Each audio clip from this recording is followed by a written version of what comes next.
Vamos a arrancar entonces con una pequeña presentación que quiero realizarles sobre, bueno, qué está pasando en el mundo, por qué es tan importante el desarrollo del ejercicio. Me están preguntando por acá si la sesión se está grabando, si efectivamente ya estamos haciendo la grabación de la sesión y esperamos podérsela compartir posteriormente a todos y cada uno de ustedes. Bueno, voy a compartir acá la presentación. 2 minutos, por favor. Listo. Bueno, entonces en primera instancia, un mundo transformado digitalmente, digamos que es una noción que queremos dar.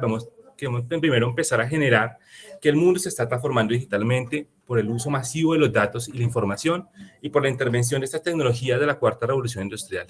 Inteligencia artificial, blockchain, Internet de las cosas, son parte del ejercicio que está construyendo un nuevo escenario tecnológico, donde también está cambiando las formas en que estamos trabajando, en las que estamos haciendo economía, en la que estamos estudiando, en las que estamos interactuando con los demás, y eso hace un tema importante, sobre todo para el espacio universitario, donde realmente se abren nuevos retos en toda la comunidad académica, y especialmente nosotros en la Universidad Central estamos comprometidos con el uso de esas tecnologías en bienestar y obviamente en el ejercicio propio de lo que queremos desarrollar en el entorno universitario.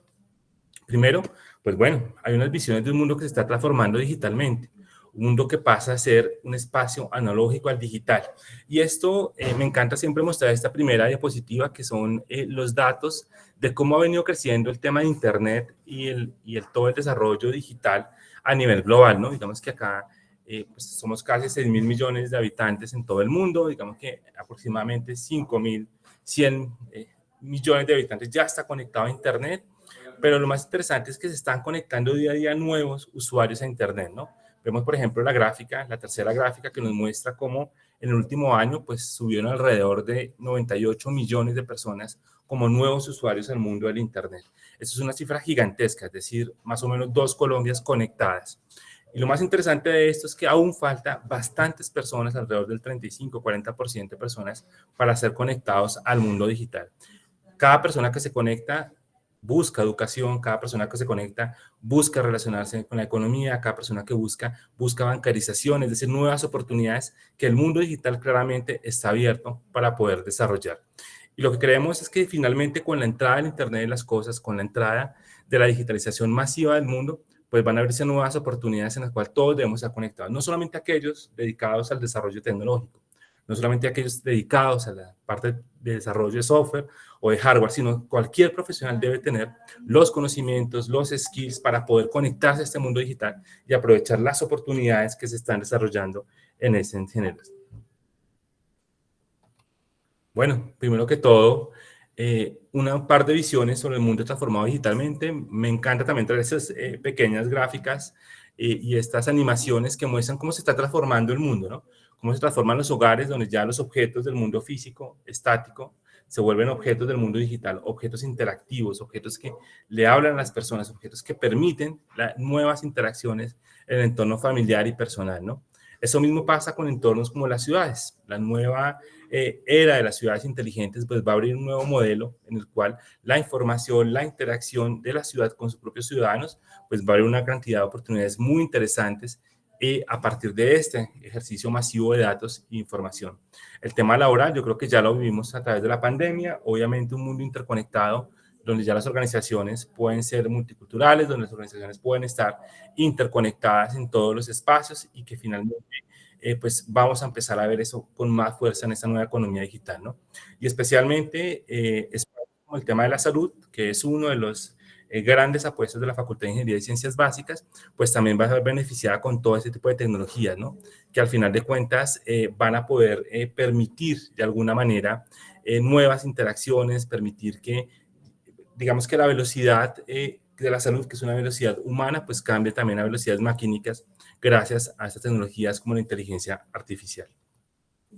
Este mundo también se transforma en aspectos de lo físico, es decir, digamos que ya se está pensando en un modo de automatización masiva donde se reemplacen actividades que normalmente los humanos hacían, repetitivas, basados en su fuerza y su precisión, y que ya los sistemas robóticos pueden también ayudar a generar eso. Esos sistemas robóticos también basados en inteligencia artificial y con unas capacidades bastante altas, ¿no? Vemos desde sectores como la fabricación, la industria, la construcción, hasta el cuidado del medio ambiente y claramente del mundo agrícola.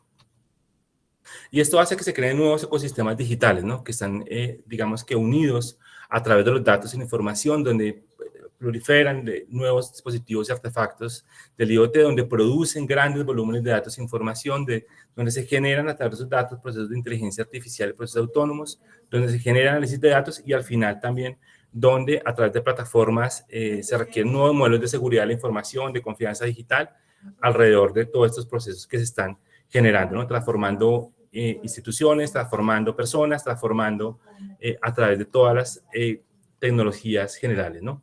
Y esto nos lleva a que debemos estar presentes en todas estas tecnologías de la cuarta revolución industrial que definitivamente están haciendo, digamos, un cambio importantísimo en todo lo que se está desarrollando. El Internet de las cosas, como ese paradigma de interconexión de los objetos del mundo, que ya dejan de ser objetos físicos, estáticos, a objetos digitales, todo lo que tiene que ver con la ciencia de datos, que es una apuesta importantísima. Recordemos que la Universidad Central, a través de la Facultad de Ingeniería, tiene una maestría en analítica de datos muy exitosa que le apuesta directamente al trabajo con los datos. Todo el tema de ciberseguridad, una apuesta importante para la Facultad de Ingeniería y Ciencias Básicas, que obviamente busca poder asegurar esos escenarios tecnológicos y nuevos entornos digitales. Todos los temas de realidad aumentada y realidad virtual que generan nuevos espacios de interacción y de lectura del mundo que nos rodea. Todos los modelos de blockchain para asegurar las transacciones y todos los procesos que se derivan de ellos y finalmente las conexiones con 5G que se espera que revolucionen también la capacidad de transmisión de información y de datos que se están generando. Al final, todos los procesos de robótica que van desde grandes robots para poder hacer procesos industriales hasta micro robots y nanorobots que sean capaces de tener misiones muy especiales y particulares, ¿no? La fabricación aditiva, otra de las grandes tecnologías de la cuarta revolución industrial, que se espera que también permita la producción, digamos que personalizada de los objetos que van a estar en el mundo general. Y pues al final de cuentas, todo el ecosistema de inteligencia artificial que va desde, obviamente, el trabajo de datos de Machine Learning, de visión de visión artificial, de speech, de procesamiento de lenguaje natural, de robots, de RPA y de sistemas expertos, ¿no? Todo un ecosistema de tecnologías que van siendo parte del procesamiento de datos en los diferentes dominios de la información, ¿no? Imágenes, textos, digamos que datos estructurados, etcétera. Y al final, algo muy importante, y es que también queremos dar una apuesta sobre cómo concebimos la inteligencia artificial, ¿no? Es concebir la inteligencia artificial como una expansión de las capacidades humanas, una herramienta que permite llevar nuevas capacidades a diferentes profesiones y nuevas capacidades a diferentes entornos. Y pues bueno, eso era un poco lo que les quería generar. Básicamente tenemos varios retos también de esos en el entorno universitario y es apropiar esas tecnologías, poder desarrollar un elemento funcional y poder construir una visión institucional. Por eso hace parte de todos estos ejercicios que institucionalmente hemos venido realizando con diferentes áreas y con diferentes facultades para poder generar una impronta especial en el entorno universitario. Bueno, quiero ahora darle paso al profesor Jorge Victorino, que nos acompaña el día de hoy, para que nos explique realmente qué es esto de la inteligencia artificial generativa, sacarlo de los mitos que, digamos, que el dominio público nos ha generado y poder comprender de manera sencilla, pero técnica, realmente cuál es el alcance de esta tecnología. Profe, muy buenas tardes, profe Victorino. Hola a todos, muy buenas tardes, profesor Wilmer, ¿cómo está? Muchas gracias, profe Jorge, por compartir este espacio y darnos un pequeño momento para conocer un poco lo que estás trabajando y sobre todo las visiones que tienes sobre esto de la inteligencia artificial generativa. Te dejo el micrófono, profe Victorino. Vale, muchas gracias. Voy a compartir pantalla. Claro que sí. Creo que no veo tu imagen, pero no hay problema. Algo me pasó con la cámara. No te preocupes. Ya están viendo la Sí, presentación. claro que sí, profe Jorge.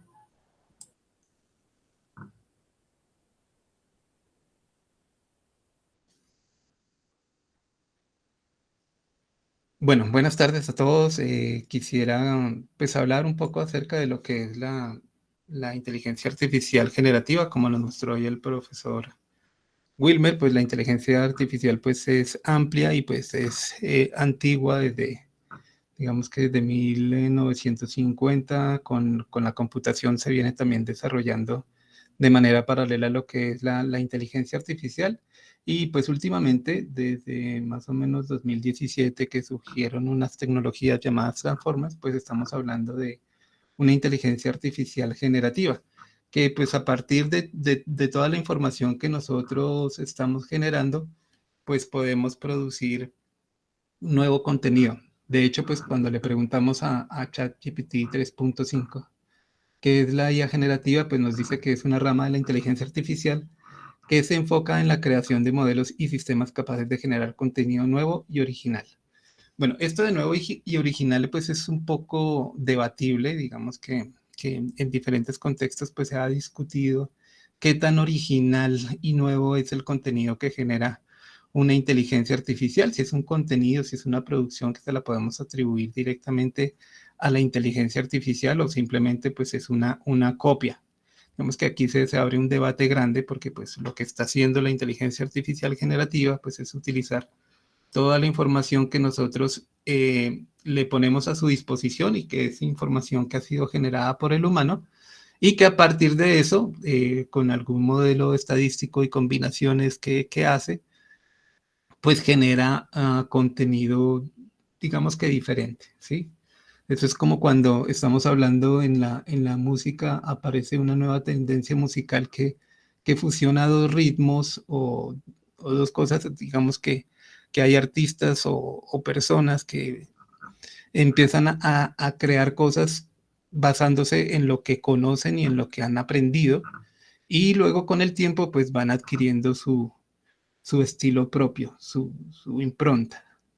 ¿Listo? Entonces, pues digamos que aquí se abre el debate, no estoy diciendo que la inteligencia artificial vaya a hacer eso, pero sí es un primer paso en donde está utilizando la información que nosotros le damos para empezar a hacer sus primeros pinitos en la producción de diferente tipo de contenido, como son imágenes, texto, música, videos y pues que se asemeja mucho a las creaciones humanas. Esta imagen fue generada por Midjourney y pues se ve muy bien. Bueno, ¿qué podemos generar con la inteligencia artificial generativa? Pues de todo lo que nosotros le podamos en este momento enseñar. Digamos que tenemos un esquema, una arquitectura de inteligencia artificial en la cual podemos, a partir de lo que hemos creado, pues generar contenido similar. Entonces, texto, a partir de todos los libros, artículos y pues conocimiento que generamos de manera escrita, pues podemos generar texto. También podemos generar imágenes con todas las fotografías y capturas de imágenes que tenemos en la web. A partir de imágenes también podemos generar todo lo que tiene que ver con video, avatares, que ya es una combinación de diferentes elementos, código, música, modelos 3D, presentaciones, estructuras de proteínas, analítica de datos, bueno, en fin. Podemos tener un sinnúmero de aplicaciones que podemos generar a partir de nuestra propia producción. Entre ellos, por ejemplo, aquí destaco el código, que un generador de texto también es capaz de generar código, y a partir también de imágenes podemos generar lo que se llaman los modelos tridimensionales, que pues aquí vemos que funcionan muy bien. Listo, entonces hay una infinidad y pues en este momento se siguen combinando diferentes inteligencias artificiales de generación para producir nuevas cosas. Bueno, algunas aplicaciones, pues como ya había mencionado, generación de texto coherente y realista, generación de arte y música, creación de personajes y mundos en videojuegos, generación de contenido para diseño gráfico, síntesis de voz y creación incluso de películas. Pero bueno, ¿cuál es la tecnología que soporta todo esto? Digamos que esto nació en 1956 con el primer modelo de neurona, que básicamente pues era un modelo de regresión lineal o un modelo que también cuando es binario, pues llamamos regresión logística, en donde pues nosotros a partir de un valor podemos generar una salida que responde, por ejemplo, a una función. Podríamos decir, una neurona podríamos convertir los valores de pesos a dólares, que generalmente es una función en donde simplemente tomamos el valor del peso y lo multiplicamos por un determinado valor y conseguimos el valor en dólares. Y ese valor pues es la tasa representativa del mercado o bueno, el valor que le estemos dando al dólar. Entonces, inicialmente pues eso es la capacidad que tiene una neurona, pero pues cuando empezamos a combinar las neuronas, las podemos a conectar, podemos tener un modelo de red neuronal que ha ido creciendo a través de los años y que pues últimamente, en los últimos 5 años, ha crecido un montón y lo llamamos pues Deep Learning, aprendizaje profundo.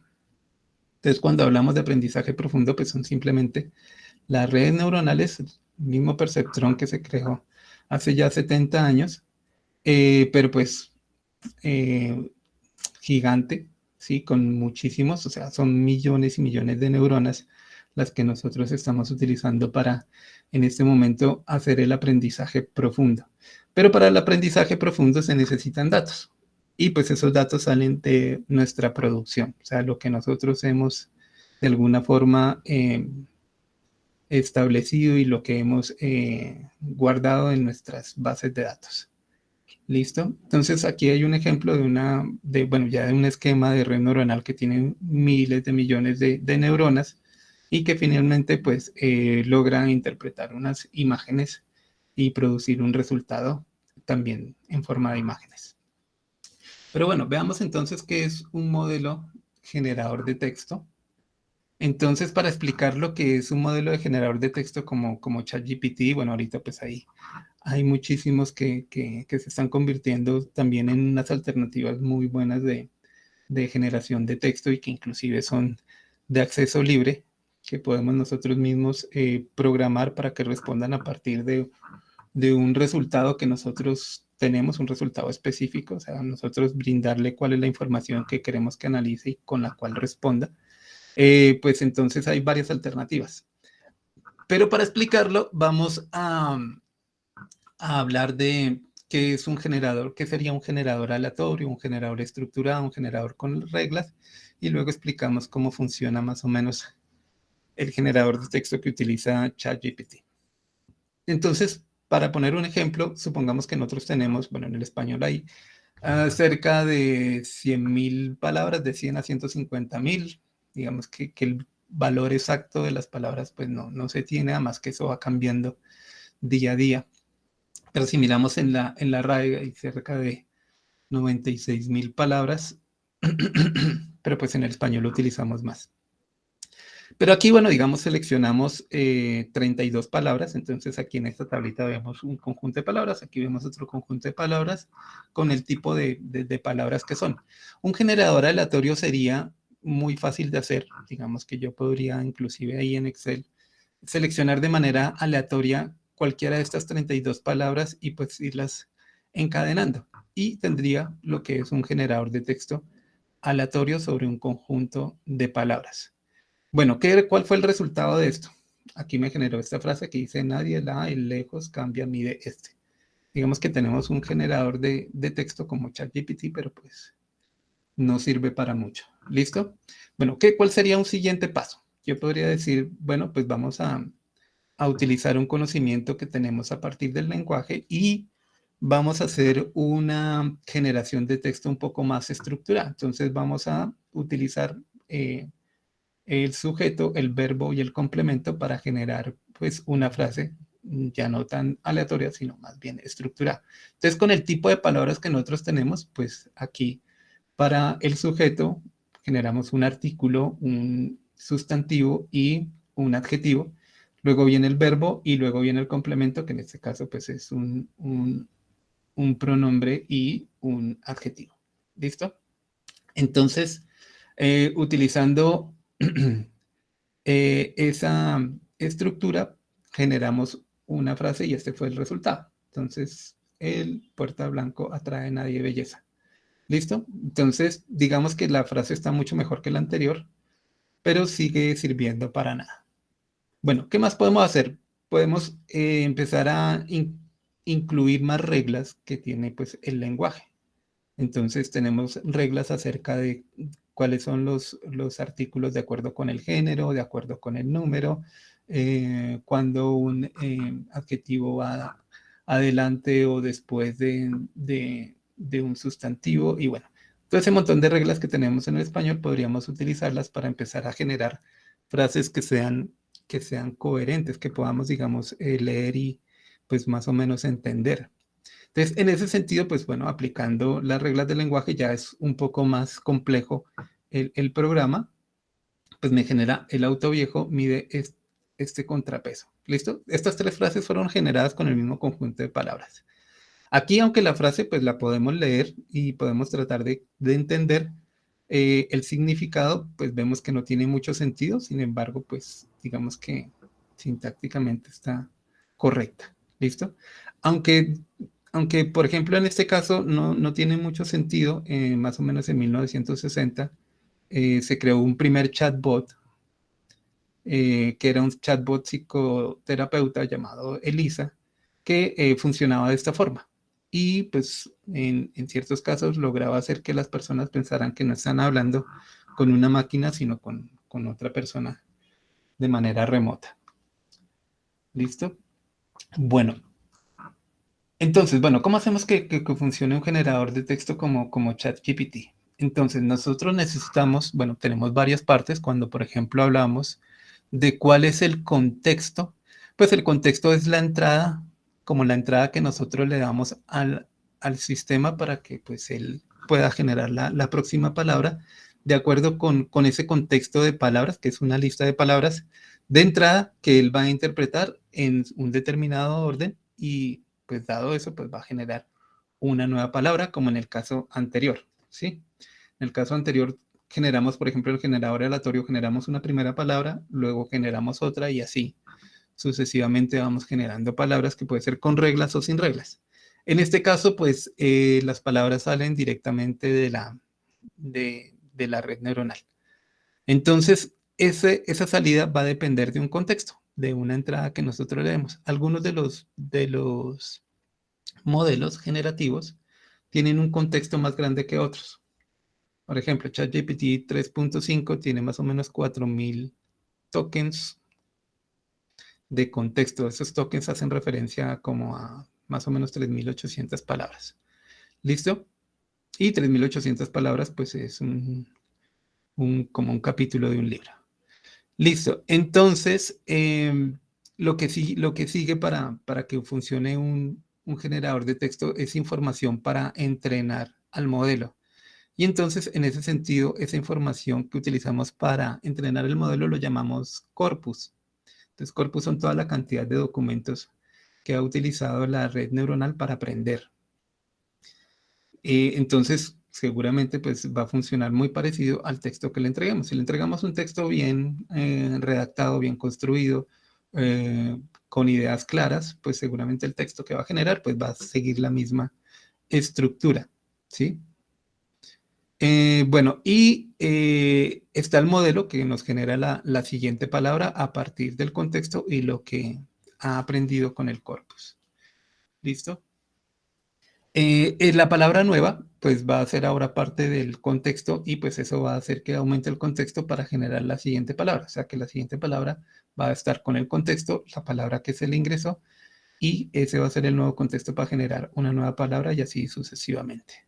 Vamos a poner un ejemplo aquí de juguete muy sencillo. Supongamos que tenemos un contexto en donde tenemos estas tres palabras. Dice, estimado Luis, buenas.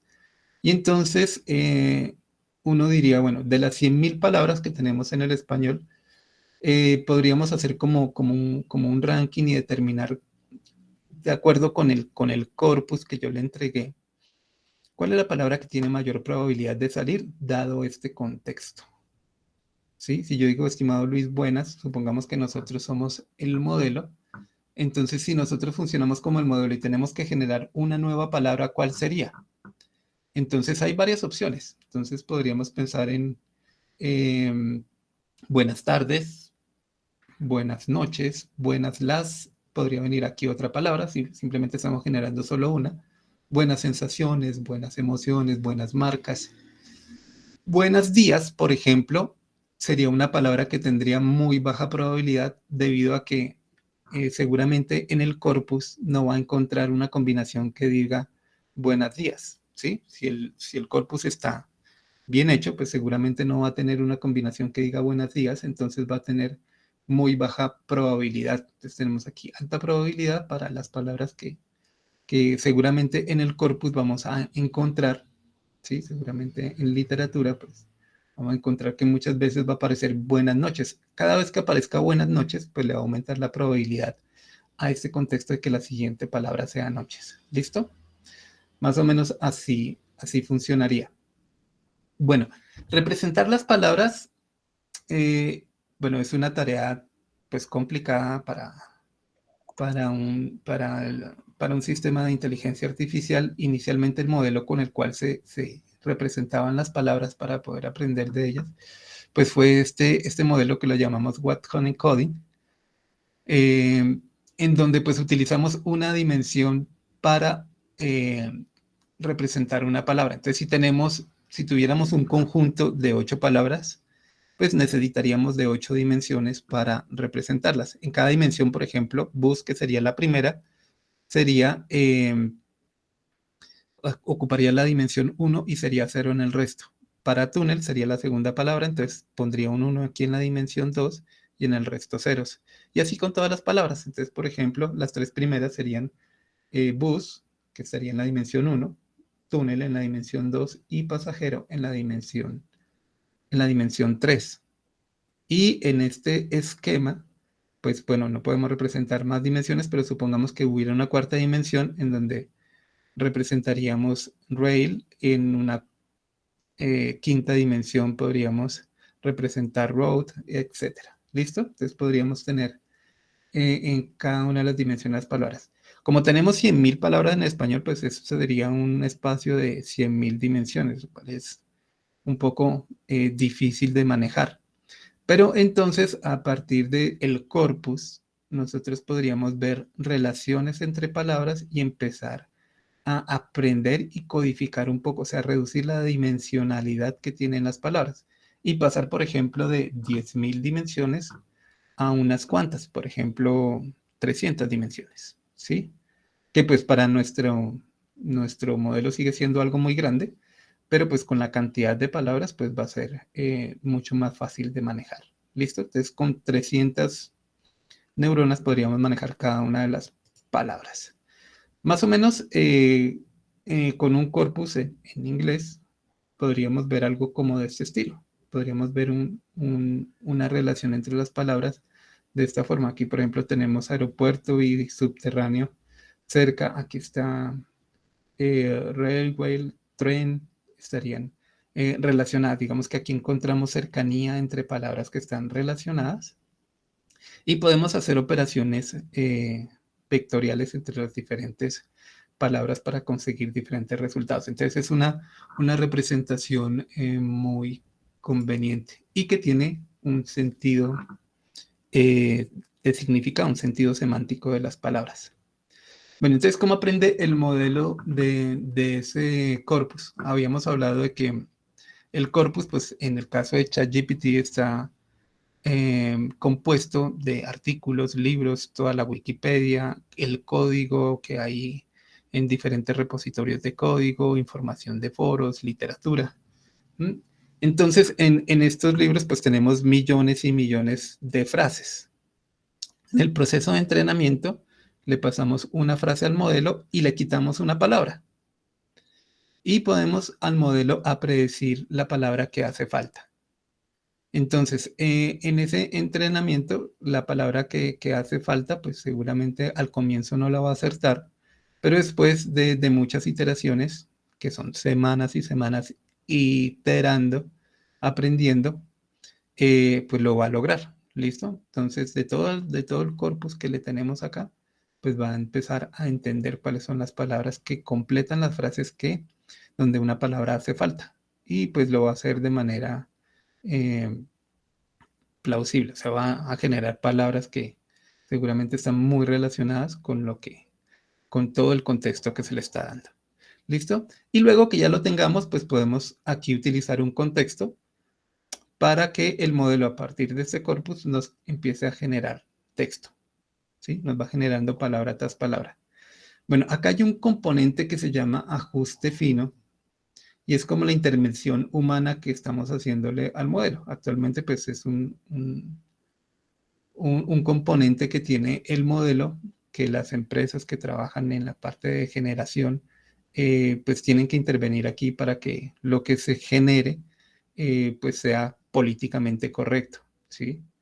Que cumpla como con ciertas normas para no causar problemas con la gente que está utilizando el modelo. Entonces, cosas como por ejemplo, que yo le podría decir al modelo, bueno, con estos ingredientes, ¿cómo hago un artefacto explosivo? Entonces, son cosas que el modelo tiene que prevenir. O bueno, yo cómo hago para ofender a cierta comunidad o cierto grupo, pues son cosas que no debería o que se debería cuidar el modelo de hacer. Entonces, para que el modelo no se utilice en esos contextos, pues hay una intervención que se hace en el modelo que se llama ajuste fino, que simplemente pues es enseñarle al modelo cómo debe responder en ciertas ocasiones y que cuando se hacen ciertas preguntas, pues debe responder de manera políticamente correcta.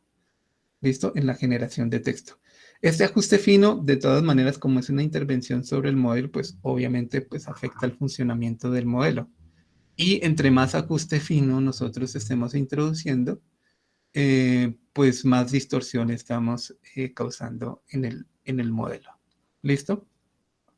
Hay que tener en cuenta que es un generador de texto, como lo teníamos, como vimos en el generador aleatorio o los diferentes generadores que explicamos. Por lo tanto, no es una cosa que, no es una máquina que vaya a producir, o sea, no está hecha para producir texto completamente verídico o ideas que son ciertas, sino pues es eso, generación de texto a partir de información y de un modelo estadístico que simplemente predice cuál es la palabra y donde todo el conocimiento se encuentra en el corpus. Entonces, no siempre pues nos va a generar información que sea cierta. ¿Listo? Aquí tenemos un ejemplo donde vamos a ver en una red neuronal cómo se produce una nueva palabra.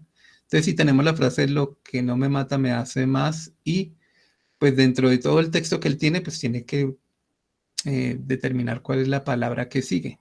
Y en el entrenamiento, pues si falla con la palabra que sigue, pues se le dice, no, la palabra que tenía que usted poner era esta y de esa forma él tiene que aprender. ¿Listo?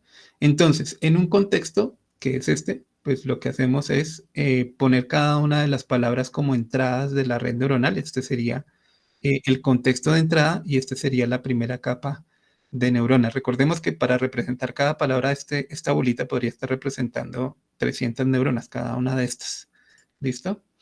Y luego esa información se propaga a través de diferentes capas de neuronas. Cada una de estas tiene que aprender, o sea, es un modelo que entrena cómo se van combinando las diferentes palabras para obtener el resultado.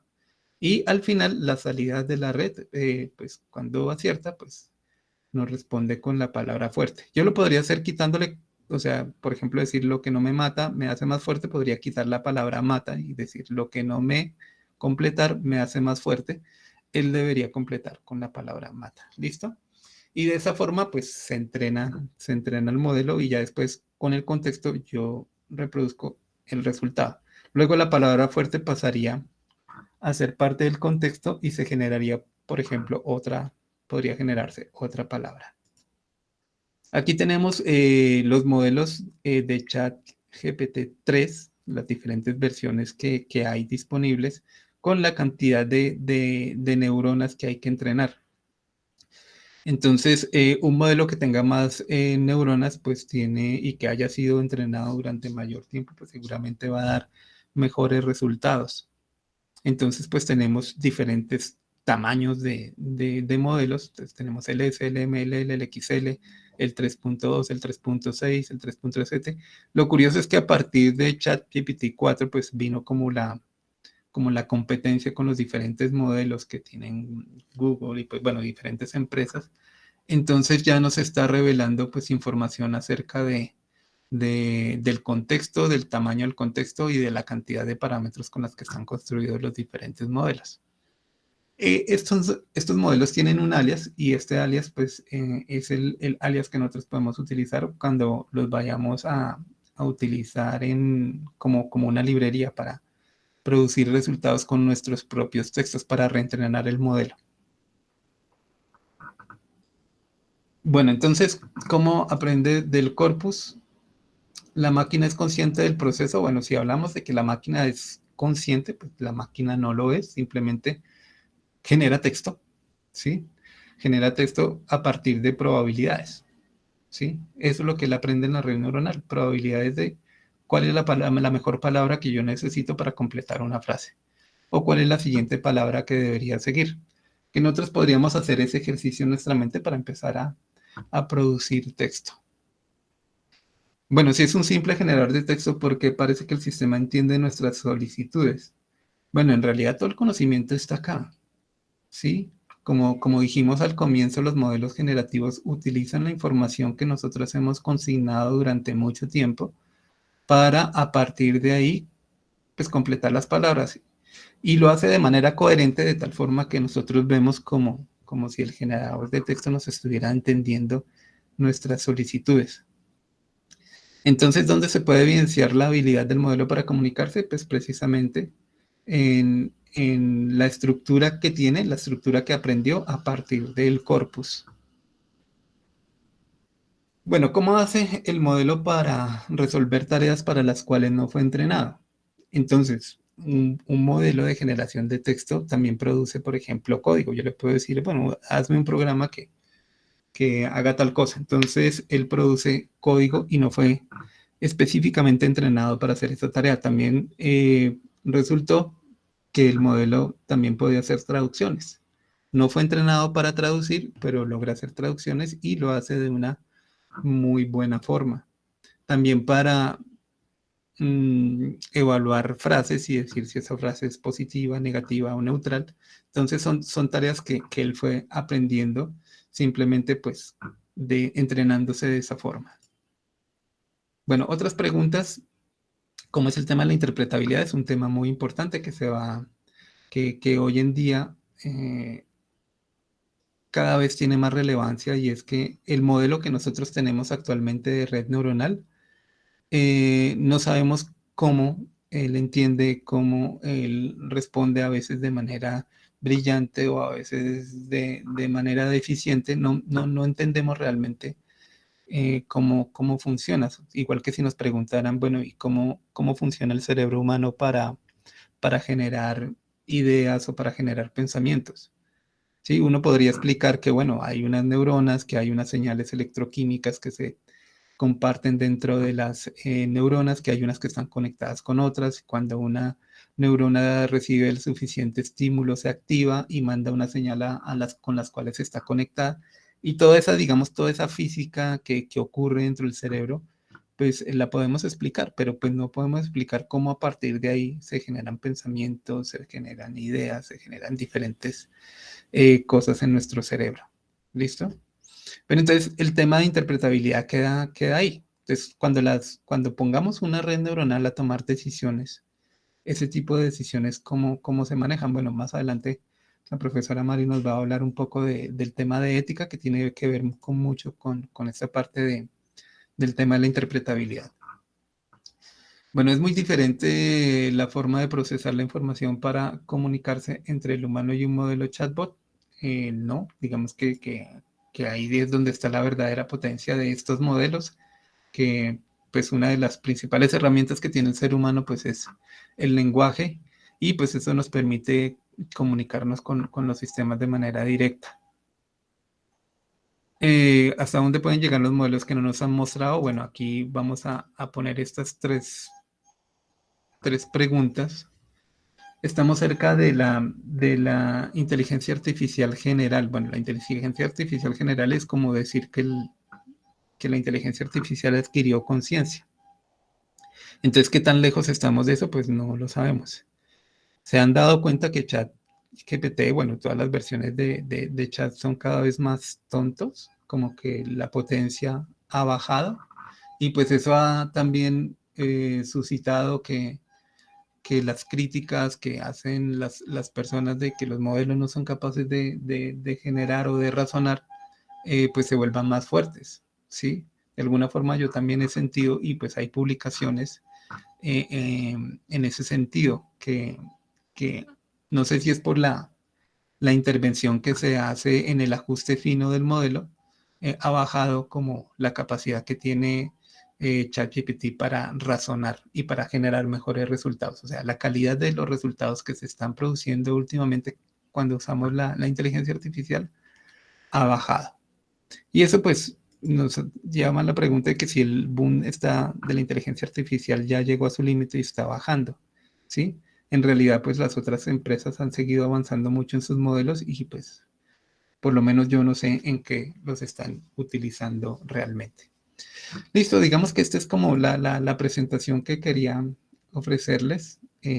Bueno, si tienen preguntas, no sé si habrá un espacio al final o... Sí, sí, profe, muchas gracias. Yo creo que la idea es que al final podamos hacer el espacio de las preguntas.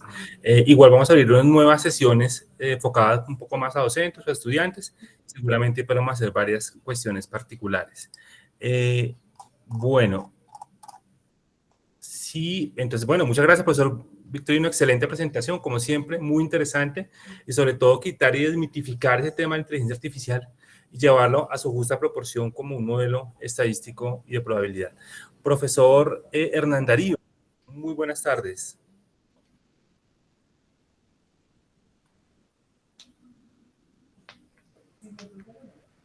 Listo. Hola Wilmer, ¿cómo vas? Muy bien, profe. Muchas gracias por aceptar esa invitación desde la Facultad de Ingeniería y Ciencias Básicas para este taller de ChatGPT.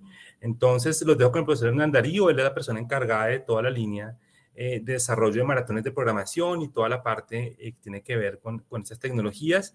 Y pues bueno, nos va a hacer un taller muy interesante, nos va a hacer una explicación un poco más a profundidad de cómo utilizar esta herramienta y en qué casos poder usarla de manera adecuada. Entonces, profesor Hernán Darío, le dejo a usted el micrófono y muchas gracias nuevamente por aceptar nuestra invitación.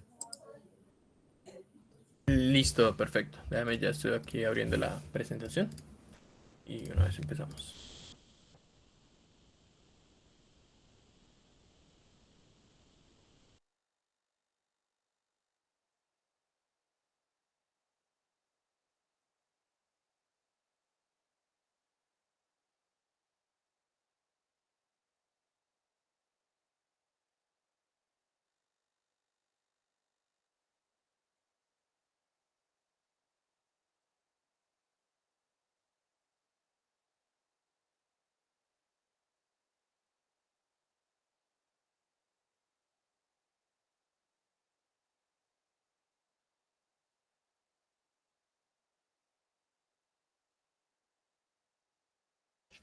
Listo, creo que ya.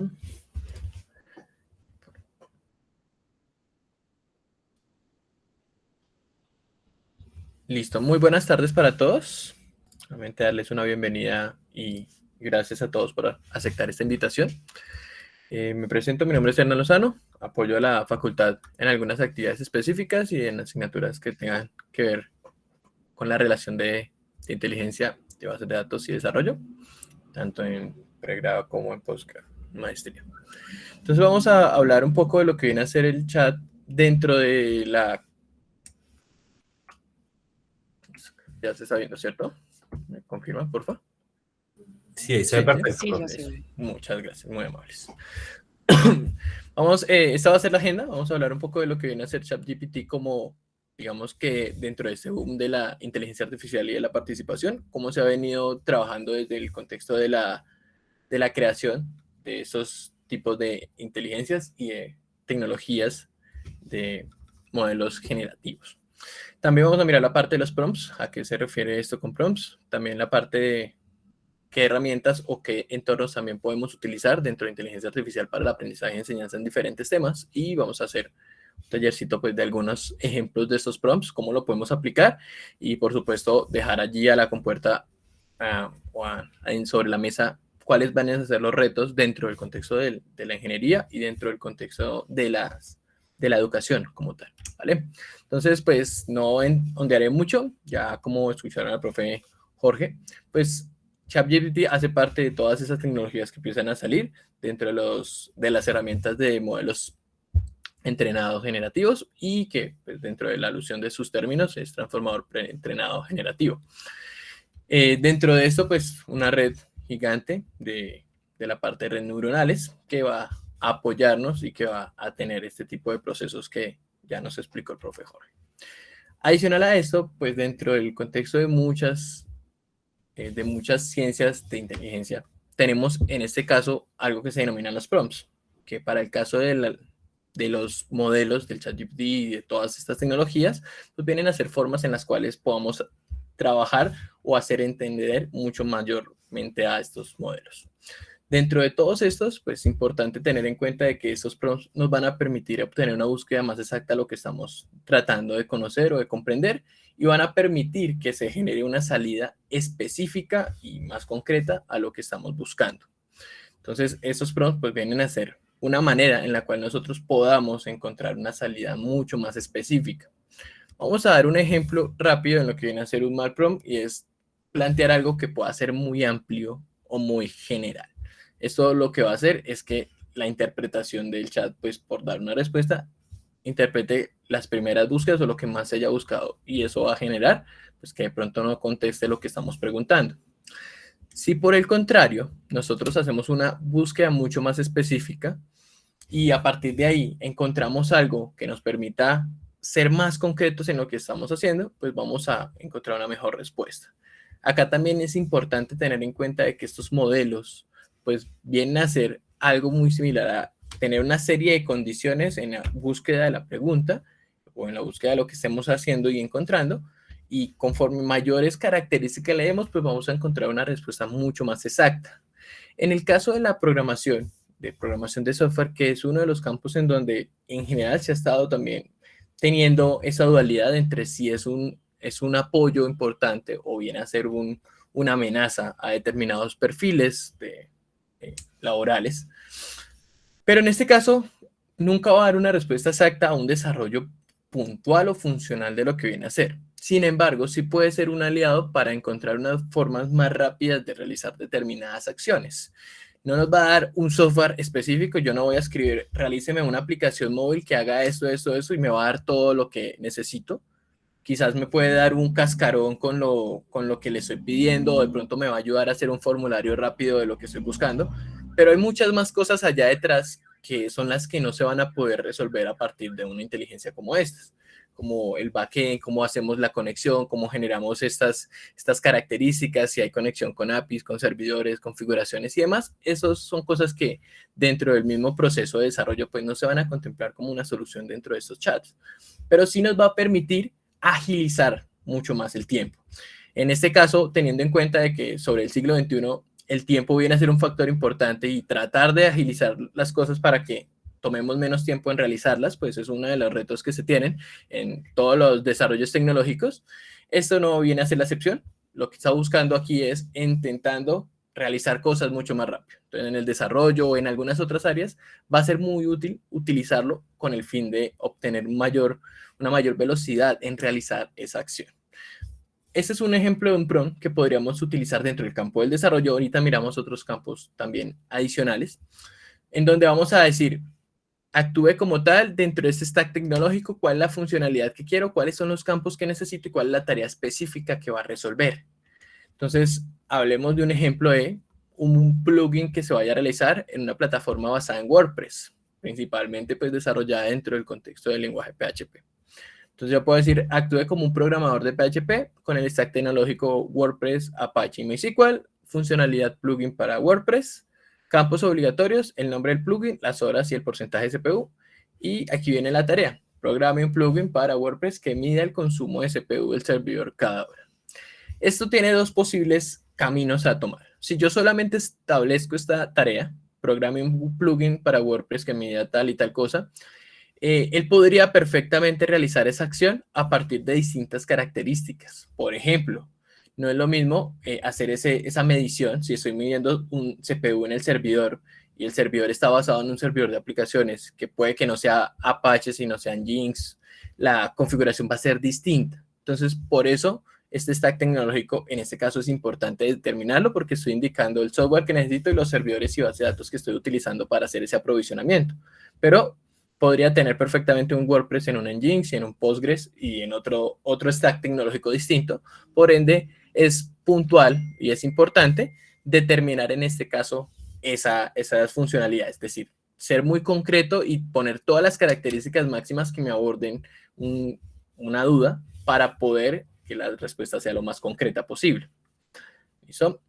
En otros aspectos, vamos a tener en cuenta de que los ejemplos de los prompts vienen a ser enfocados o en una función que necesito o en un objetivo específico o en un listado de requerimientos o en un patrón de diseño o en una descripción de una salida o en unas variables de entorno.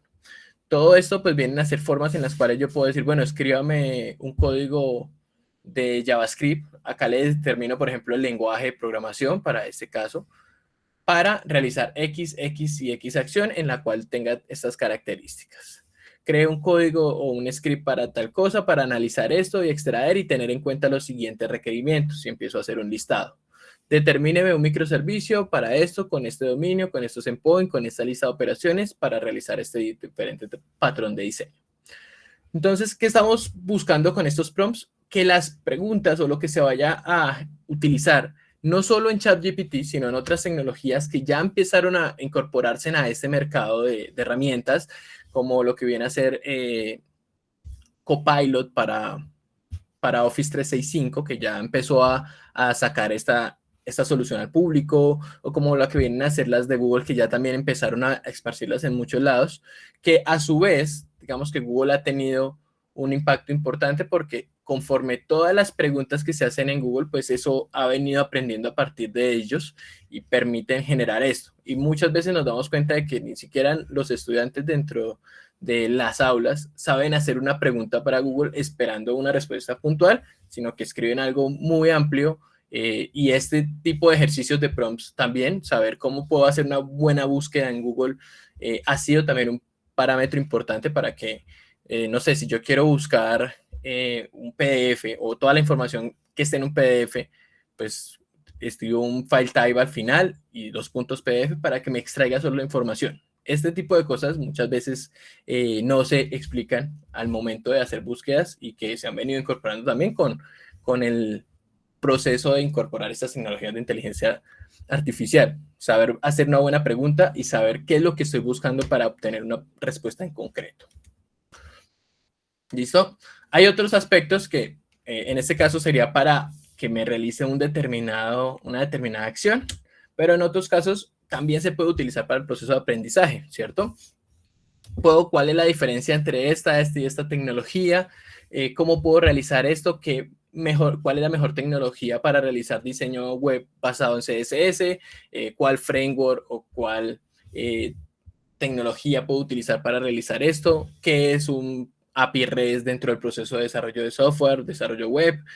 ¿Cuáles son los diferentes tipos de frameworks en JavaScript? Bueno, todos estos aspectos están buscando que ya no solo sea hágame esto, realíceme esa acción, sino por el contrario, enséñeme o explíqueme cuál es la posible solución a esto que tengo dudas, ¿vale? Entonces también aquí es donde tiene una fuerza importante, porque si bien a partir de todo el proceso de docencia se ha venido tratando de fomentar esta búsqueda, este conocimiento adquirido que muchas veces llevábamos a que los estudiantes buscaran en la biblioteca, en libros. Hoy la información es mucho más accesible para todo el mundo, mucho más fácil. Simplemente es tener un celular, un smartphone y entrar a la página de ChatGPT y simplemente decirle, bueno, necesito saber qué significa esto, qué es esto, cuál es el significado de esto, este concepto qué relación tiene con esta. Y pues la información es mucho más inmediata. Entonces, en ese punto es donde se ve muy válido el incorporar estas herramientas, no tanto por tener el miedo de que, es que va a hacer copia, es que todo lo que yo pregunté en un parcial lo podría, o un proyecto lo puedo sacar de internet, sino más bien generar esa duda en el estudiante para que pueda llegar a este tipo de proceso en donde esa duda le genere ese interés de buscar la respuesta a esto, ¿vale? Entonces podría buscar acá, ¿qué herramientas se utilizan normalmente para hacer depuración y testeo de aplicaciones web? Bueno, se utiliza esta, se utiliza Postman, se utiliza PHP Unit, se utiliza aquella y otra. ¿Listo? Entonces esto también puede ser un muy buen factor para incluir dentro del proceso de aprendizaje. Dentro de todas estas, pues hay muchas herramientas categorizadas en diferentes campos, y a partir de esos campos vamos a tener en cuenta algunos aspectos específicos. Por ejemplo, el apoyo para todo lo que tiene que ver con la ayuda de la escritura gramaticalmente.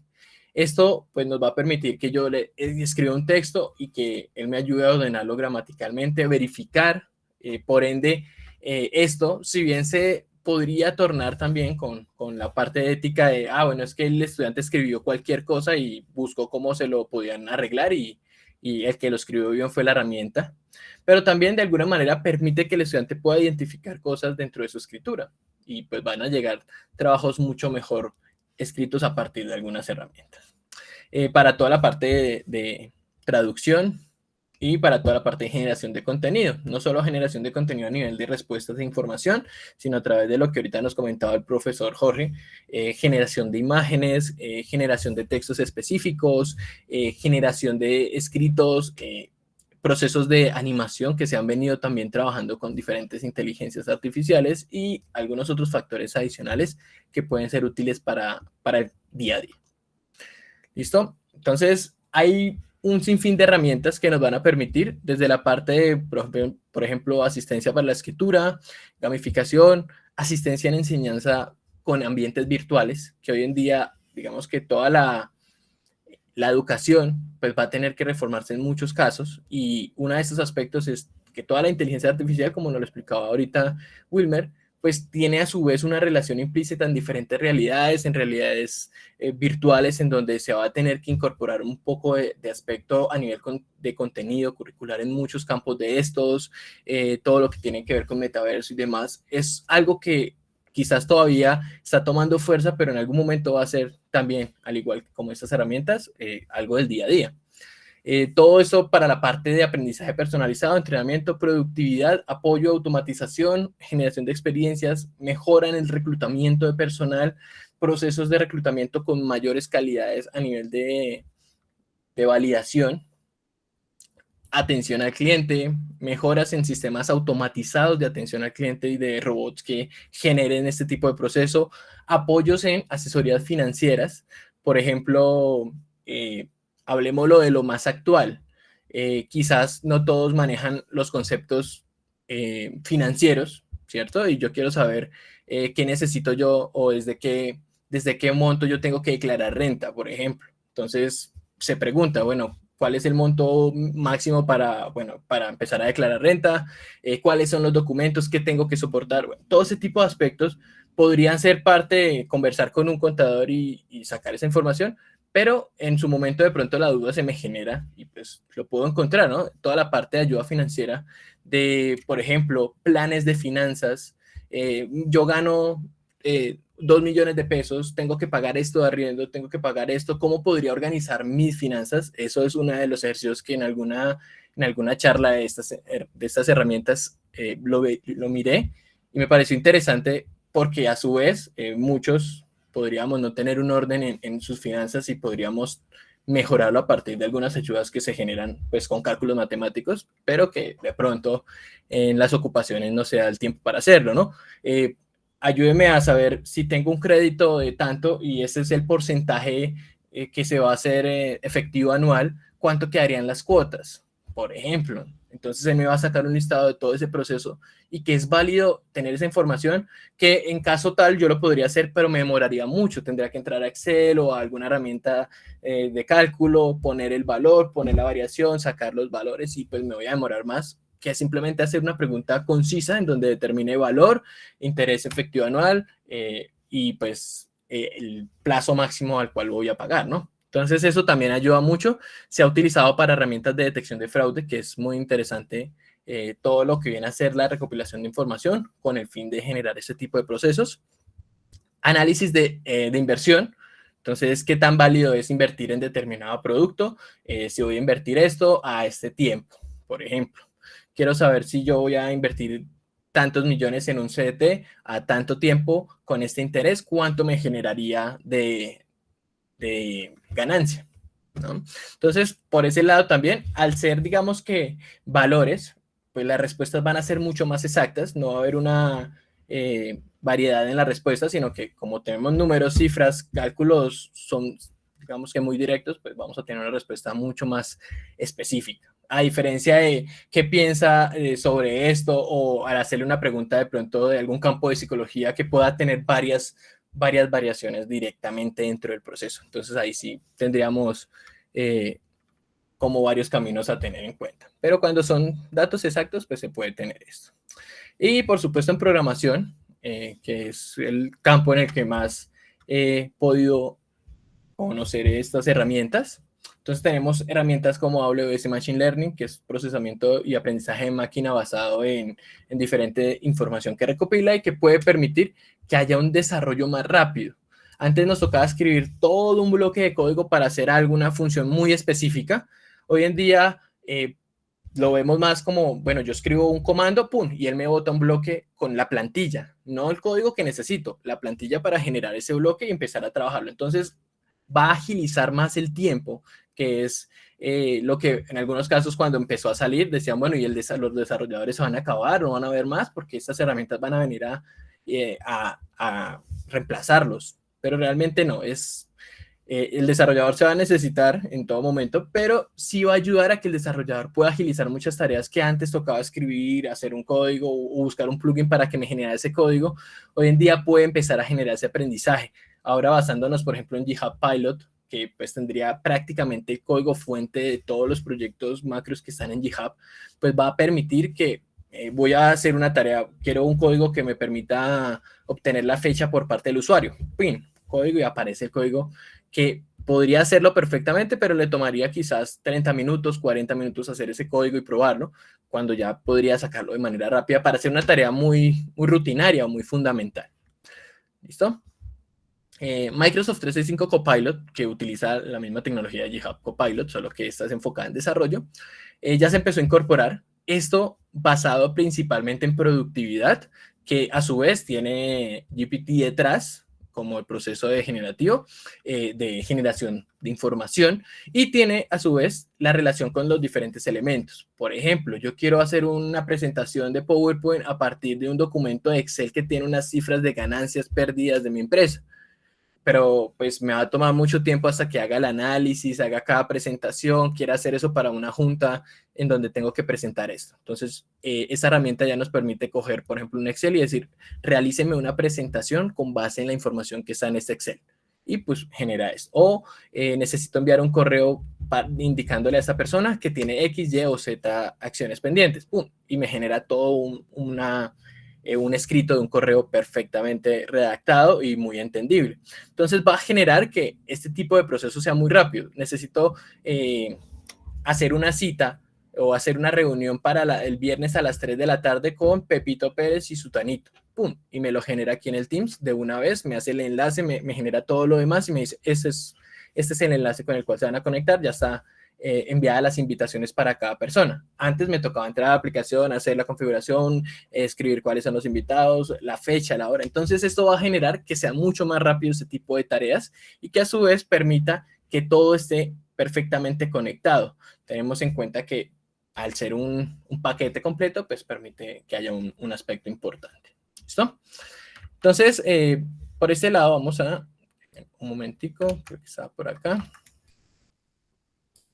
Entonces todos en general podemos utilizar esta herramienta. Hoy en día es mucho más fácil. Recuerdo cuando recién inició era muy, muy complejo el registro porque pues todo el mundo quería ingresar allí. A ver. Y no se podía ingresar. Pero para ese caso, pues se puede registrar muy fácil con un correo, simplemente se lo envía con el correo y listo. A ver, un momento. Bueno, ahora, ¿qué podemos hacer en este caso? Hay muchos aspectos. Por ejemplo, podríamos empezar trabajando con este ejemplo que acabábamos de mencionar, en donde íbamos a tener en cuenta todo lo que es...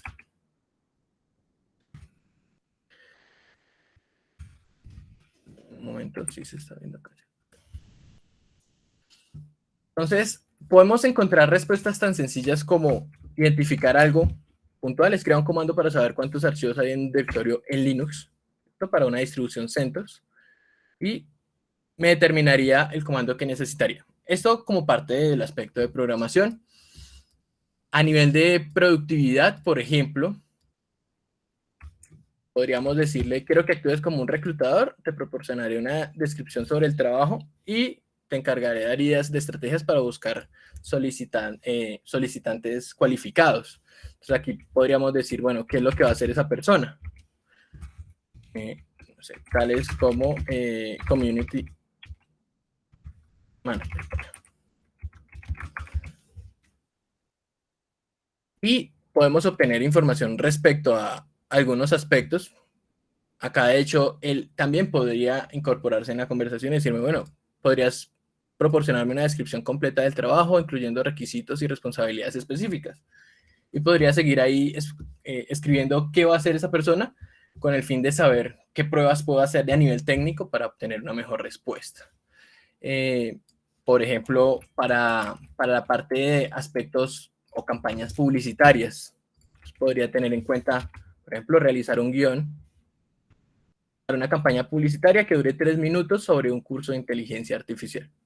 Entonces, en este caso, él me va a determinar más o menos el tiempo, una introducción de 15 segundos, una presentación del curso de 30 segundos, testimonio de pronto de estudiantes que ya hayan tomado ese curso, una explicación de los instructores, destacando aquí el contenido, un apoyo, oportunidades profesionales que me brindarían y detalles del curso, ¿cierto? Esto todo en 3 minutos, indicándome qué voy a hacer, qué voy a mostrar, cómo lo voy a trabajar, cuáles van a ser las temáticas. A nivel de pronto de campañas de emprendimiento, quiero hacer una campaña de 1 minuto para presentar un producto que comercializa café en sobre. Listo, entonces podemos hacerlo, ahí me dice cómo, y pues obviamente no me genera el video, pero sí me dice, si lo hiciera en ese caso, qué imágenes podría utilizar. Este proceso solamente va a ser con voz en off para mostrar el contenido del producto y ir narrando qué hay. Todos esos aspectos. Por ejemplo, si yo quisiera que me redactara un correo para una persona específica en el cual con el número de pedido tal se le está distribuyendo y en horas de la mañana ya se va a determinar el producto, y indicarle también que en 15 días hábiles puede utilizarlos para la garantía o la devolución. Entonces, me resume todo lo que yo escribí en apenas 2 líneas, me determina un correo que perfectamente podría automatizar. Acá podría después, estos campos normalmente son campos que pude haber llenado en la pregunta, a nombre de tal, con el cargo tal, de la empresa tal, con el número de contacto y demás. Pero me los deja vacíos. Acá este también quedaría vacío si no le hubiera escrito acá a la persona Ana Palacios. Me hubiera dicho estimada y me deja ahí el nombre de la persona. Y me distribuye un correo específico muy, muy formal en el cual podamos tener ese tipo de procesos. Para otros campos, por ejemplo, aquí como a modo coloquial, digamos que yo estoy en mi jornada de ejercicio y quiero buscar un menú diario para todos los días de la semana que se componga de X aspectos, que tenga, por ejemplo, esto en proteínas, esto en carbohidratos y esto en grasas, porque de pronto un nutricionista me dijo que esa era mi dieta más específica. ¿Listo? Y acá me dice, pues, qué comidas debería hacer al día, o podría, en este caso me lo va a decir igual. Esta sería una respuesta tal, es decir, 4 comidas, y me lo dice así.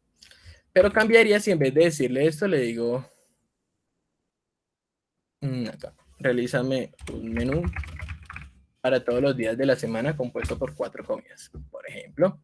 Y ahí ya no me va a botar esa información, sino que me lo va a botar por días. En este caso, vamos a ver. No, queda igual, solo que con otros valores. ¿Listo? Sin embargo, podría decirle que me lo diera específicamente para cada uno de los días, no para todos los días, porque acá, pues, la variedad de la pregunta. Si digo que para todos los días, entonces todos los días tendría que comer esto mismo, pero si le digo que para cada día de manera distinta, pues ahí me haría una conversión. Y pues esto también podría tener ese tipo de información. Por supuesto, para desarrollo hay muchísimos más ejemplos que están allí planteados. Sin embargo, sí es importante tener en cuenta de que estas preguntas hay que tener en concreto unos prompts que nos faciliten a nosotros la búsqueda de la información y obtener la respuesta asociada. ¿Listo? A partir de aquí, pues la invitación es, primero, hacer uso de estas herramientas, no tenerle miedo a estas herramientas, porque igual pues son herramientas que hoy en día se van a utilizar mucho y se van a seguir utilizando, pero sí nos va a permitir también pues quitarle un poco el miedo a estas herramientas que van a ser parte del día a día. ¿Listo? Les agradezco a todos su atención, ya los dejo aquí con la profe Marily. Muchísimas gracias y que tengan una feliz tarde. Muchas gracias, profesor Hernán Darío, muchas gracias por esta orientación, esa explicación de cómo utilizar los prompts. Y pues bueno, también muy interesante ver cómo va a ir avanzando el ejercicio hacia las nuevas herramientas, sobre todo de productividad, ¿no? La integración del suite de Office, que obviamente va a ser una cuestión bien interesante. Tenemos una manito levantada de Héctor Alfonso. Si quieres, cuéntanos un poquito lo que nos quieres comentar y ya pasamos con la profe Marily. Héctor Alfonso. Bueno, creo que no está por ahí en ese instante. Profe Marily, muy buenas tardes, ¿cómo estás? Quiero darte la bienvenida a este espacio, darte las gracias por acompañarnos y pues bueno, comentar un poco lo que nos traes para presentar. Bueno, creo que Diana Rocío tiene la mano levantada y creo que Héctor otra vez. No sé si quieran. Listo. Si quieres, le damos paso a Diana y ya continuamos. Hola Diana, ¿cómo estás? Muy buenas tardes. Hola, buenas tardes. Mira, lo que pasa es que traté de inscribirme en el formulario, pero dice que no me deja porque el administrador no me da autorización. No sé si solamente es a mí o a todos. Creo que solamente a ti, pero ya revisamos el formulario. Muchas gracias, Diana, por comentarnos. De pronto Vale, debes gracias. verificar, Diana, que te estés ingresando con el correo de la universidad. No, ya lo intenté con el correo de la universidad y con un correo personal y ninguno. Listo, ya pido que nos verifiquen nuevamente el formulario y ya lo enviamos nuevamente. Gracias, Diana. Bueno, profesora Marily. Vale, gracias a ustedes. Ahora sí, contigo, muchas gracias por aceptar esta invitación y pues bueno, cuéntanos un poco lo esto tan importante el tema de la ética en el tema de la IA, que creo que es uno de los componentes más importantes que va acompañado de las habilidades o las nuevas habilidades para el manejo de la inteligencia artificial en todas las disciplinas. Profesora, te dejo el micrófono, muchas gracias nuevamente. Bueno, no, primero agradecer pues al programa de Ingeniería de Sistemas, a la facultad por el espacio para poder compartir con ustedes algunas preguntas y algunas cuestiones sobre la ética. O sea, finalmente yo creo que con esta presentación que yo voy a hacer, tal vez voy a dejar más preguntas que respuestas, pero creo que ese es el fin de la ética, que nos estemos en constante cuestionamiento precisamente sobre los usos y digamos, las ventajas o desventajas que tendríamos al incorporar este tipo de tecnologías, sobre todo en el campo educativo. Entonces, pues nada, muchísimas gracias. Un cordial saludo para todos los que están aquí presentes. Bueno, yo comienzo con esta imagen que nos habla un poco sobre esa inteligencia artificial y sobre esas cuestiones acerca de los derechos humanos, acerca de la transparencia, la empatía, la responsabilidad y esa trazabilidad sobre el uso de la tecnología y ese impacto que va a tener y que ya está teniendo sobre la sociedad. Voy a hacer unos pequeños marcos y algunos datos interesantes sobre la proyección del uso de las IA en el Internet de las Cosas, visto como esos sistemas y esos software, como ya nos lo explicó el profesor Jorge, que tienen objetivos complejos y que pueden actuar en esa dimensión tanto física como digital. Tal vez nos han mostrado un contexto muy digital, pero en este momento ya tenemos una enfermera que tiene un sistema de inteligencia artificial autónomo, es decir, que es capaz de tomar decisiones y podría estar, pues, no compitiendo, pero sí nos pone a preguntar sobre la competencia de la enfermería versus este tipo de sistemas de inteligencia autónomo. Se llama Grace y hace unos 2 meses salió pues la noticia y de hecho la estuvieron entrevistando en radio aquí en Bogotá, creo que estaba escuchando la W y la escuchamos. Y es, digamos que sorprenderte todas las cuestiones que le llegan a uno cuando ya tenemos entonces estos sistemas autónomos que son capaces de decirnos qué hacer frente a unos síntomas en el campo de la salud.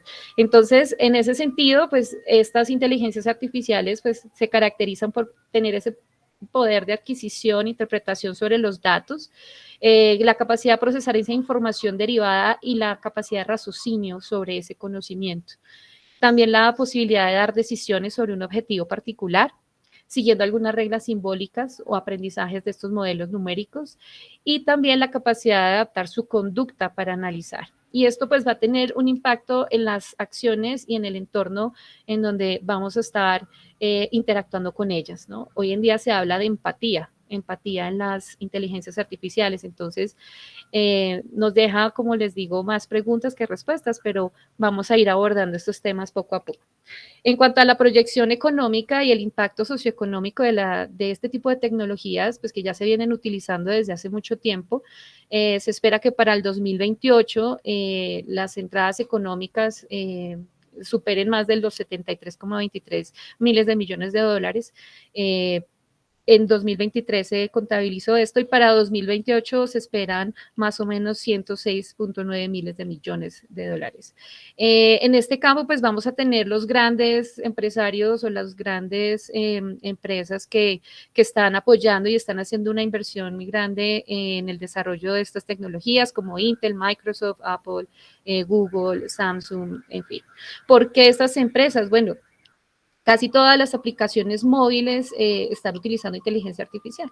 Entonces, toda la tecnología de reconocimiento de voz, los chatbots, el ChatGPT, que sería esta tecnología de lenguaje natural, los traductores que a partir de las imágenes ya pueden plasmar una traducción sobre un texto que está escrito en otro idioma, pues exigen el desarrollo tecnológico en este campo de la inteligencia artificial. En ese sentido, pues yo les traigo una reflexión de 2020 para terminar ahora con el primer consolidado y el primer documento que se escribe de la UNESCO sobre la ética en este entorno.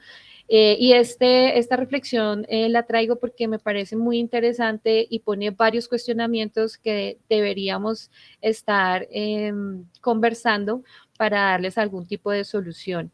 Entonces, una de las primeras reflexiones que se hace frente a la inteligencia artificial precisamente es la terminología. No todas las personas en los países y también de acuerdo a su entorno social tienen la capacidad de entender esta terminología que en algunos casos suele ser muy técnica. Digamos que la primera parte de este taller nos explicaron de una manera muy sencilla cómo funciona ChatGPT o estas inteligencias de lenguaje natural, pero ¿qué pasa con las otras? Tal vez no tenemos acceso al entendimiento, a la comprensión debido pues a la alta tecnicidad en cuanto al corpus de cada tecnología. La posición de ético en la IA, pues va a ser una nueva profesión que muy seguramente se va a posicionar en los siguientes años, porque existe la necesidad de saber cómo aplicar correctamente la inteligencia artificial. Ese correctamente, pues lo podemos discutir, porque hablamos de políticamente correcto, moralmente correcto, pero sin lugar a dudas, estos modelos de aprendizaje o estos modelos de inteligencia tienen algunos vacíos y siempre se podría alterar o, digamos, sobrepasar esas barreras de ese entrenamiento fino para evitar entrar, entonces, digamos, o que nos dé más bien resultados que impacten negativamente en la sociedad. Estas cuestiones pues nos dejan a la IA en la mitad entre la ética y cómo la está utilizando la sociedad, y muchos de los autores pues consideran que efectivamente la inteligencia artificial es positiva, pero podría ser potencialmente peligrosa en el caso de no trazar unas directrices claras según el país, según las políticas o leyes que rijan cada país sobre la regulación que debe existir sobre el uso de estas tecnologías. Las condiciones éticas de la IA, pues tiene, digamos, 3 grandes campos. Hay que aplicar la ética sobre las tecnologías que se desarrollan, sobre los métodos que nos permiten llegar al desarrollo de esas tecnologías y también sobre los sectores de aplicación. Yo al final de esta charla, pues voy a hablar un poquito de cómo podríamos utilizarlo en nuestras clases, pero pues hay que hacer como un recuento general y un contexto general de qué se ha hablado en ética. En las tecnologías, por ejemplo, el tema de los vehículos autónomos o los sistemas de recomendación que son completamente autónomos, no tienen un auditor o alguien que esté verificando, pues ahí hay un montón de políticas que no se han desarrollado todavía sobre quién regula eso. Sobre los métodos, el tema de aprendizajes profundos, los aprendizajes por refuerzo, los modelos de entrenamiento para refinar entonces esas probabilidades, también deberían tener algunas directrices sobre la ética, porque muchas veces cuando queremos hacer ese entrenamiento fino y queremos ponerle ciertas barreras éticas o más bien unas barreras morales sobre los algoritmos y lo que nos puede generar los algoritmos, pues tenemos que exponer no solo al modelo a material sensible para que él pueda reconocer cuándo parar, sino también a las personas que están haciendo los entrenamientos de esos modelos. Entonces podremos pensar que cuando se entrenan seguramente hay que mostrar imágenes que pueden ser ilegales o situaciones que representan entonces esa parte que no queremos que la inteligencia artificial tome como corpus. En los sectores de aplicación, por supuesto, ¿cuál sería ese impacto en la salud, en la economía, las noticias, en la generación, por ejemplo, de publicidad, en la industria, etcétera? Sobre estos 3 campos, pues han salido algunas preguntas. Los errores, por ejemplo, cuando la IA o los modelos o las aplicaciones que utilizan la IA se equivocan, ¿quién tiene o quién tiene la culpa, ¿no? ¿Cuáles son las decisiones en estos casos? ¿Se pueden justificar? Porque finalmente sigue siendo un modelo matemático. Entonces, ahí no es claro, y cuando les contaba de Grace y le preguntaban a la persona que estaba interactuando, le decían, bueno, si ella se equivoca, ¿quién tiene la culpa? Una pregunta de la que no hubo respuesta. Los algoritmos ya se ha comprobado que podrían llegar a ser sesgados, pueden ser sesgados por raza, religión, sexo. Entonces, ¿dónde tenemos esas políticas que nos permitan garantizar el mínimo sesgo de los algoritmos? Estos modelos son potencialmente discriminatorios en algunos casos. ¿Cómo se articula, por ejemplo, esto con los derechos humanos? ¿Cómo se incluye la equidad teniendo en cuenta que su concepto es muy variado y depende de los contextos? Y pues el tema del material sensible, como les decía hace un momento, pues para poder hacer los entrenamientos finos y la precisión de las inteligencias artificiales. Las condiciones laborales en tecnología, pues es un tema que también preocupa muchísimo porque se sabe que en algunos casos las empresas pues tienen unas condiciones bastante exigentes para las personas y pues son todas estas cuestiones las que deberían tener como una directriz en este campo de la ética. Este tren que ustedes ven aquí abajo, muchas veces a las inteligencias artificiales o a los modelos se les entrena con paradojas o con preguntas. ¿Qué harías si tienes un tren y el tren va muy veloz y entonces en una parte del tren hay 5 personas, en otra hay una? ¿Qué decisión tomas? Digamos que estas son cuestiones bastante complicadas en el sentido del entendimiento psicológico o la aplicación y el impacto psicológico. Y no todas las veces, los modelos logran resolver como lo resolvería un humano. En 2018, Virginia Dignum pues fue una de las pioneras en hablar de la ética en las inteligencias artificiales y ella menciona que es necesario hablar de ética por el diseño, en el diseño y para el diseño. Entonces, como les decía, hoy en día se habla de la ética de las máquinas, algo importante durante el diseño de estas, los métodos regulatorios, las implicaciones, el impacto en la sociedad, pero también la ética sobre los investigadores, los diseñadores, los productores, los que administran y, por supuesto, los usuarios. Y hoy en día creo que tenemos algunas problemáticas derivadas de, digamos, la liberación masiva del uso. No estamos en contra, pues, que no podamos acceder a estas inteligencias artificiales, pero creo que no se ha medido un poco el impacto que esto ha tenido en la sociedad y que hoy en día muchos de nosotros como profesores nos enfrentamos cuando pedimos algunos trabajos o cuando, bueno, ya ustedes me contarán al final de pronto qué experiencias ya han tenido con el tema de inteligencia artificial en la educación. Las cuestiones éticas, pues preocupa mucho porque la IA en algún momento puede afectar la autonomía humana, la pérdida del control de quién tome la decisión. No se sabe quién es el responsable en el caso de la equivocación de estos algoritmos. Esto exige que tengamos una atención excesiva sobre la inteligencia autónoma. Pueden integrar o reemplazar las estructuras sociales, el sesgo, el prejuicio, y pues no podemos negar que esa necesidad de examinar los valores incorporados en la tecnología, pues responde a los intereses como humanos. Entonces, los humanos pueden tener intereses muy altruistas, pero también pueden tener intereses que estén en contra de la moral o de, digamos, las normas o los derechos humanos, y ahí, digamos que falta mucha claridad al respecto. ¿Dónde tenemos entonces esas barreras para desarrollar las IA, pues que sean explicables y confiables? Precisamente estos porcentajes pues salieron de un informe del 2022. La idea con el tema de ética es que ojalá en un futuro no tan lejano podamos reducir estos porcentajes. Fíjense aquí en esta gráfica, pues el mayor porcentaje es que no reducen el sesgo no deseado. Es decir, que hay una alta probabilidad que nuestros algoritmos tengan algún tipo de sesgo, entre otras problemáticas, como se muestra aquí en la diapositiva.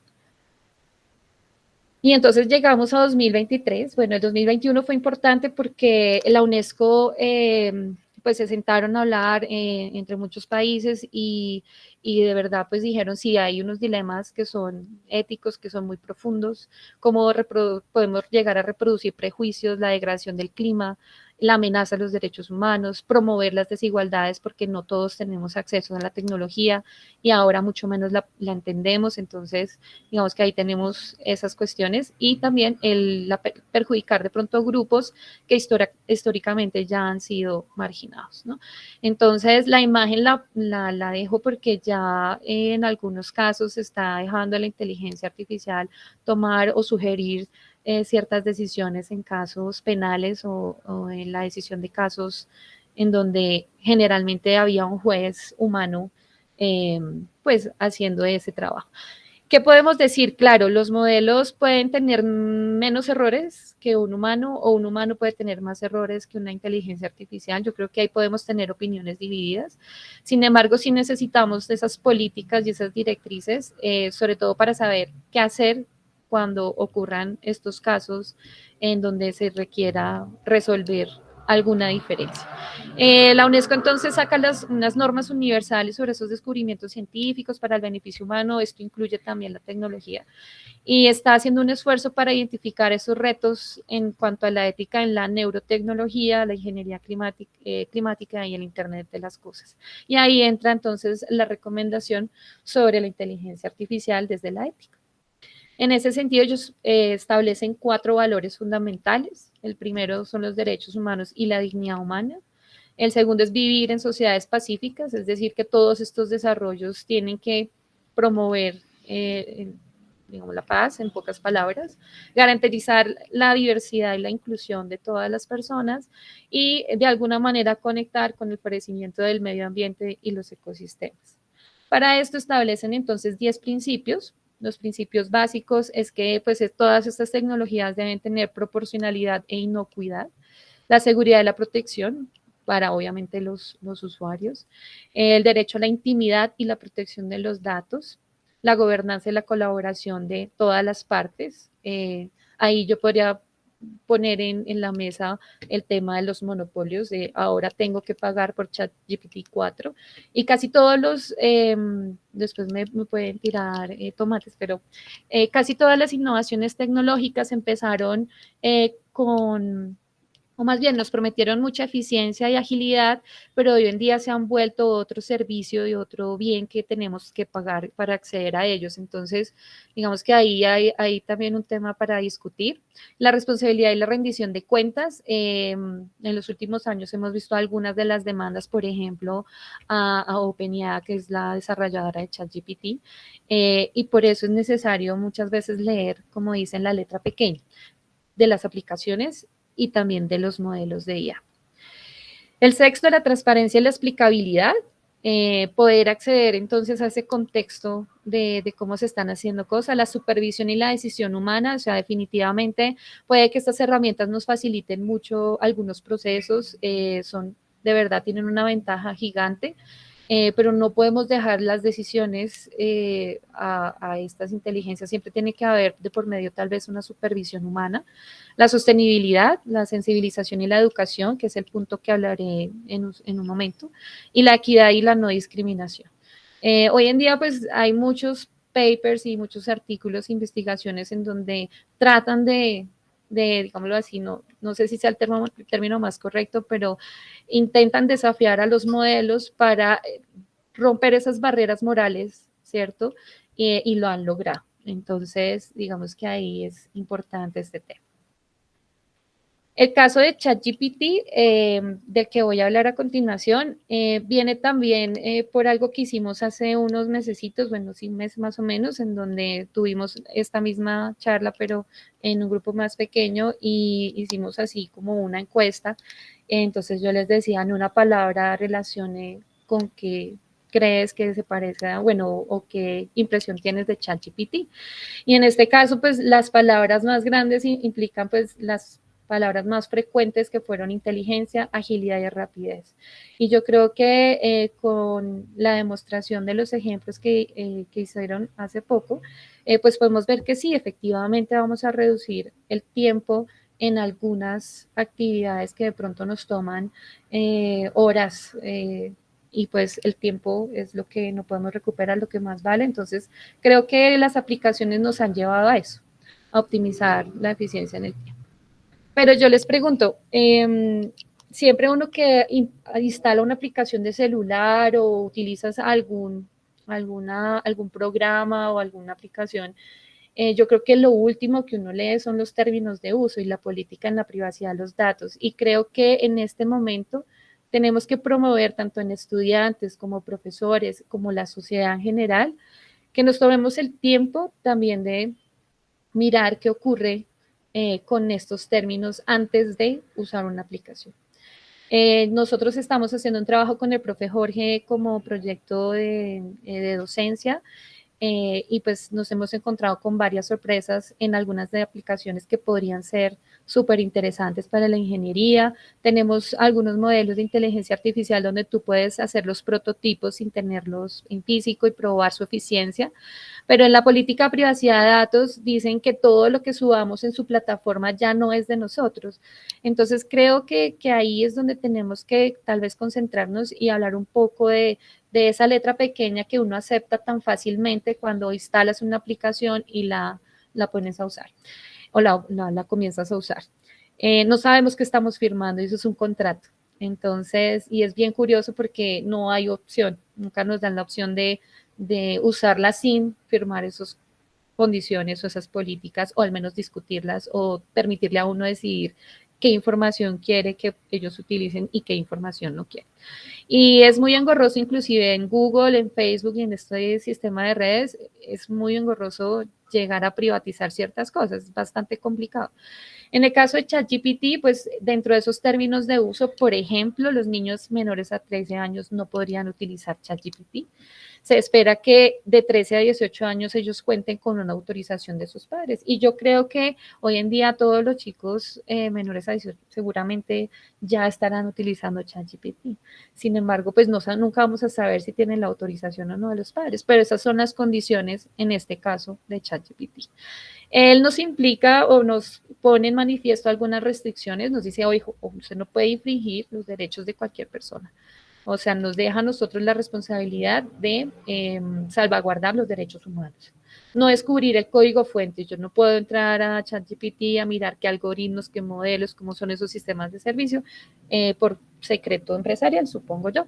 No pueden usarse los resultados para competir con OpenAI. O sea, no puedo utilizar esos resultados para crear o modelar otro servicio que le compita a la empresa, excepto lo permitido con la API. La API es entonces una interfaz que yo puedo utilizar para hacer mi propia interfaz. Bueno, creo que Jorge me puede corregir ahorita. Representar esa salida de los servicios siempre pues tiene que ser generada por humanos. Entonces nos dice que todas esas entradas y salidas que nos da ChatGPT tendrían que estar supervisadas por un humano. No se puede copiar y pegar, que creo que es lo que hacen o lo que normalmente se hace con ChatGPT. Está prohibido enviar información de niños de menores a 13 años o la edad aplicable al consentimiento digital. Esto es una directriz mundial, global, pero pues esto no tiene en cuenta las políticas de cada país. En cuanto al contenido que uno sube en ChatGPT, como usuarios ustedes son propietarios de esas entradas y salidas y la responsabilidad recae en ustedes, en los usuarios. Sin embargo, la empresa puede usar esto para mejorar su servicio. Algunas respuestas pueden ser muy parecidas, esas ya respuestas no serían de su autoría. No se usa el contenido de la API. Tal vez lo único en donde uno tiene control sobre la información que uno está subiendo es en la API y hay que llenar un formulario de exclusión, pero ellos nos advierten que eso va a limitar la capacidad de los servicios que nos prestan. O sea, de alguna u otra manera, sí nos llevan a no tener restricciones sobre esa información que estamos subiendo al sistema. Por eso es muy importante cuando usemos ChatGPT, pues saber qué estamos subiendo y qué estamos compartiendo con el modelo. En algunas situaciones, él lo dice claramente en sus términos de uso, la salida es incorrecta, no refleja precisión, ni personas, ni lugares, ni hechos reales. Por lo tanto, hay necesidad de una evaluación y una revisión humana de la salida. En ese punto, el ChatGPT nos deja como una herramienta muy buena de generadora de texto, pero sin lugar a dudas no podemos dar por sentado lo que ella nos genera. ¿Qué hacen con la información que ustedes suben cuando se inscriben o cuando colocan sus datos? Pues ellos tienen su nombre, la dirección de IP, la información comercial. Digamos que estos datos generalmente los piden casi todas las aplicaciones, pero ellos ¿qué hacen con esa información? La podrían llegar a divulgar con terceros, con vendedores, con proveedores, las fuerzas de orden público, las partes involucradas en transacciones. Entonces, de alguna u otra manera, aunque ellos hablan de un tema de confidencialidad, dejan un vacío en cuanto a la información personal y cómo la usan. Bueno, aquí vuelven ellos a mencionar algunas cosas, cómo usan esa información, entonces para estructurar y mejorar sus servicios, realizar investigaciones, muchos papers se han derivado precisamente de esa interacción que han tenido los millones de usuarios alrededor del mundo con el modelo de ChatGPT. La comunicación con el usuario para prevenir fraudes y actividades delictivas. De hecho, casi todas las demandas han salido avanti precisamente porque el usuario es el directo responsable sobre estos problemas en cuanto al uso de la aplicación. Proteger la seguridad de sus sistemas, sin embargo, ellos no garantizan el servicio y mencionan que muchas veces puede haber inexactitud y algunos problemas de filtración de datos. Eso casi nunca nadie lo garantiza, pero así están las condiciones tal cual. La información, entonces, pues ellos dicen que toman toda la información y la vuelven anónima. Sin embargo, ellos pueden utilizar ese contenido para entrenar los modelos y quizás ahí entra un poco el tema del entrenamiento fino. Muy seguramente el uso de esta aplicación pues ha permitido el entrenamiento pues de estos modelos. Eso nos deja con algunos dilemas y algunas posibilidades, algunas cosas que pueden ser muy potenciales y en la educación quizás algunos problemas, ¿listo? Pero ahorita les voy a dar una forma o una estrategia que estamos trabajando con el profe, más de amigo que enemigo. Las posibilidades son inmensas. ChatGPT en 2 meses logró 100 millones de usuarios. Esto fue algo que le costó a TikTok en 1 año, 2 años, o sea que se ha vuelto de uso masivo. Posibilidades, la búsqueda de información, sin embargo, vuelvo a repetir, a veces busca artículos o autores o libros o fuentes que no existen. La generación de texto creo yo que es su digamos, potencial más grande, resolver problemas con o sin respuestas también, y es un mejor servicio para responder preguntas comparado con Google. En cuanto al potencial, nos permite definir objetos, contenidos de la enseñanza, el diseño de tareas y problemas, las revisiones del mismo texto. No lo vemos como un enemigo académico si lo sabemos utilizar. Nos va a permitir mejorar de pronto nuestras prácticas evaluativas, nos va a permitir incluir algunas herramientas informáticas en esos pues, procesos de aprendizaje. Y en cuanto a los problemas, pues precisamente el uso generalizado para trabajos o exámenes, la pérdida del sentido para tareas escritas y la disminución de la lectura y el pensamiento crítico por parte de los usuarios. Ya me pasó, estamos en semana de exámenes y ya tuve la oportunidad de recibir 2 trabajos pegados y copiados de ChatGPT. Me senté a hablar con los estudiantes porque pues digamos que la idea no es criminalizar pues el asunto, pero digamos que sí nos tenemos que sentar a hablar con ellos para por lo menos enseñarles a usar la herramienta y que la vean como aliados, no como un enemigo o como una forma de salir rápido de los trabajos. Algunas de esas cuestiones en la educación pues sería elevar los costos educativos de calidad, porque digamos que ahí la pregunta es si queremos ser usuarios o ser desarrolladores de la IA. Yo creo que tenemos todas las capacidades para desarrollarlas también o desarrollar esos modelos, pero eso exige un costo energético y computacional. Aumentar esa brecha entre la educación y la calidad. ChatGPT, la industria de la información o la tecnología de la información, necesita pues estos prompts y gestionar algunas formas de generar esas búsquedas y eso puede llegar a fomentar las desigualdades. La rapidez y la gratuidad, lo que les hablaba hace un momento, el señuelo de las revoluciones tecnológicas siempre ha sido ese, pero al final siempre terminamos pagando algo. Los monopolios empresariales, que es el consumo de esos privilegios en unos pocos. La pérdida total de privacidad y control sobre sus datos, que yo creo que lo estamos viviendo actualmente, y las condiciones laborales abusivas y la exposición de material sensible y legal, sobre todo en ese entrenamiento fin. Yo traigo a colación esta frase de Marshall McLuhan. Él fue filósofo en teoría de la comunicación y de la sociedad, la comunicación en la sociedad, y pues él nos dejó esta frase: cuantos más medios digitales usamos, acabamos pensando y funcionando como ellos. Y yo creo que esta reflexión va a que si tenemos que utilizar la IA porque es una realidad, porque no podemos prohibirla, o sea, es algo que ya está en nuestra sociedad, por lo menos sí tenemos que aprender, o más bien que la IA logre pensar y funcionar como lo que quisiéramos ver en nuestros estudiantes y en las personas. Tenemos mucho conocimiento hoy en día, pero a veces siento que entre más conocimiento, menos llega a la sociedad. Y creo que esos cambios sociales tienen que darse desde estas reflexiones éticas. Les dejo estas 7 preguntitas, son preguntas detonadoras. ¿Queremos ser consumidores o desarrolladores de la IA? ¿Cuál es la ética en la gratuidad de un servicio para luego imponer un costo? ¿Por qué la regulación no discute un marco legal y ético a nivel mundial? ¿Cuál es el impacto real de esta tecnología de la inteligencia artificial en procesos de aprendizajes? Tal vez estamos trabajando con supuestos, necesitamos recolectar datos y hacer análisis rigurosos para saber si realmente da un aporte significativo al aprendizaje o no. ¿Qué efecto van a tener estas tecnologías en las conversaciones humanas, en la resolución de los problemas? ¿Hasta qué punto estamos dispuestos a dejarle a la IA esas decisiones? Y pues cómo asignamos esa responsabilidad sobre los posibles errores porque pueden tener.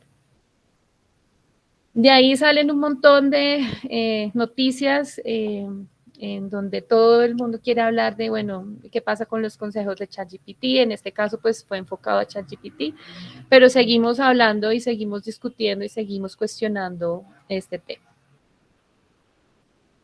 Y pues es evidente que cuando hicimos esta encuesta, nosotros pues casi nunca miramos en los términos de uso y políticas de privacidad. Y yo creo que una de las soluciones es esa, ¿no? Cuando yo quiero utilizar una herramienta que es buenísima en el campo del conocimiento que ustedes quieran, yo creo que tenemos que tomarnos un tiempo de revisar muy bien esos términos de uso y las políticas de privacidad.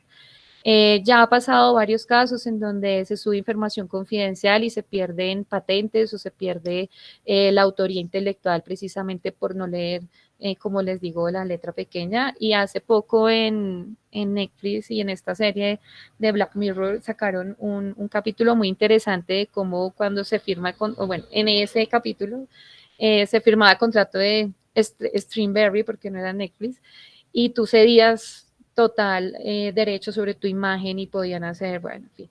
Entonces, creo yo que ahí tenemos un punto importante para hablar con nuestros estudiantes, con las personas que conocemos y yo sé que de pronto puede ser muy, muy cansón de estar leyendo documentos que en algunos casos son súper extensos, pero sí deberíamos tener como esa rutina antes de utilizar cualquier aplicación tecnológica. En la educación, ya estoy por terminar, vamos a entrar ya con ejemplos prácticos para los profes. Esta vez lo enfoqué un poquito para los profes. Fíjense aquí la investigación, esta fue una búsqueda de un análisis bibliométrico muy rápido que hice al buscar básicamente tres palabras claves: inteligencia artificial, universidad y educación. Evidentemente, pues en las ciencias de la computación y la información vamos a tener la mayor cantidad de investigaciones académicas, le sigue la ingeniería, le sigue comercio, el turismo, la administración, y en el cuarto renglón está la educación, porque sin lugar a dudas esto tiene un impacto muy grande en lo que hacemos. Las publicaciones también son impresionantes, no más en el 2022, más de 110,000 artículos publicados sobre esta investigación en la educación. Entonces, creo que estamos a tiempo para mirar qué políticas o qué directrices vamos a tomar frente a esta tecnología. Y en nuestras clases, pues lo que hemos trabajado con el profe Jorge es básicamente estos argumentos para poder incluirlo pues dentro de nuestras actividades docentes, que es la personalización, el aprendizaje interactivo, el aprendizaje adaptativo, el que es predictivo, y automatizar la evaluación y la retroalimentación. Dentro de las lecturas que hemos hecho y la reconstrucción, pues encontramos algunas ventajas de su uso, aún después de leer pues sus políticas de uso, sus términos de uso. Aquí tenemos al profesor como eje central, porque consideramos que en el profesor también está o recae esa guía para darle a los estudiantes de cómo usar estas herramientas. Para el profesor encontramos unas ventajas gigantes para el plan de desarrollo del curso, los PDCs, la evaluación formativa, generar materiales del curso y actividades de aprendizaje, y actividades para ambos, estudiantes y profesores. Tendríamos ese asistente experto, resolver paso a paso, encontrar los errores, la simulación de exámenes y entrenamientos, y para revisar y complementar análisis de resultados. Fíjense que aquí no proponemos a ChatGPT como una fuente de consulta, precisamente porque las salidas que él nos da no siempre son precisas. Bueno, y aquí entonces les traigo un solo ejemplo. Este es un abrebocas del documento que estamos preparando. ¿Cómo podemos decirle a ChatGPT que nos ayude para elaborar las actividades complementarias para los RAE? Entonces, pues tenemos el prompt, los componentes del prompt, pero también las recomendaciones y las restricciones. Si yo voy a subir un fragmento de un documento que es confidencial, el mejor consejo es no lo haga, porque al subir a ChatGPT, pues de alguna manera uno está liberando parte de ese texto confidencial. Y eso también nos llama al manejo que le damos desde la parte administrativa, desde cada parte de una empresa. En este caso, pues aquí solamente tomamos el RAE, uno de los RAE, en este caso para una de las asignaturas en biología, en el programa de biología. Los RAE se supone que son públicos dentro de los planes de currículum de las universidades, y entonces aquí en negrilla está como las partes importantes del PRO. Entonces aquí tenemos que construir un texto en donde le decimos: como profesor universitario en biología, diseña 3 actividades. Él nos va a dar las 3 actividades, pero lo importante es que haya una supervisión sobre esas salidas. Entonces, esto sí nos va a ahorrar un montón de tiempo, pero finalmente la actividad no va a quedar copiar y pegar tal cual nos lo dice ChatGPT. Tenemos que sentarnos y mirar si eso se ajusta. Entonces, ahí entra toda la parte orgánica, la parte humana de supervisión, para poder mirar si lo que nos dice o nos dio como salida tiene sentido, es coherente y lo podemos aplicar. La salida para este prompt que está aquí fue esta, por ejemplo. Entonces, actividad 1, mapeo de funciones, ChatGPT le dice a uno, este es el objetivo, claro, basado en el RAE que yo coloqué, me da o me sugiere un tiempo, que 40 minutos, me dice también en qué formato, si presencial, si virtual, yo le puedo también dar esas instrucciones, me asigna como una ruta para poder, pues, digamos, de alguna manera desarrollar esa actividad y adicionalmente a eso me da también unos criterios de evaluación. A mí esto me parece muy interesante, creo que nos va a reducir mucho tiempo en algunas de las cosas que estamos haciendo. Sin embargo, no dejo de insistir en la necesidad de la supervisión humana sobre esto, porque somos nosotros los que conocemos el contexto de nuestros estudiantes, sabemos cuáles son sus necesidades de aprendizaje. Entonces, creo que como herramienta para iniciar o para tener un esqueleto sobre las actividades que nosotros hacemos, puede tener un gran potencial. Eso es todo, no sé si me extendí en tiempo, pero pues nada, muchísimas gracias. Yo sé que esto deja muchas más preguntas, hablar de ética es algo bastante amplio.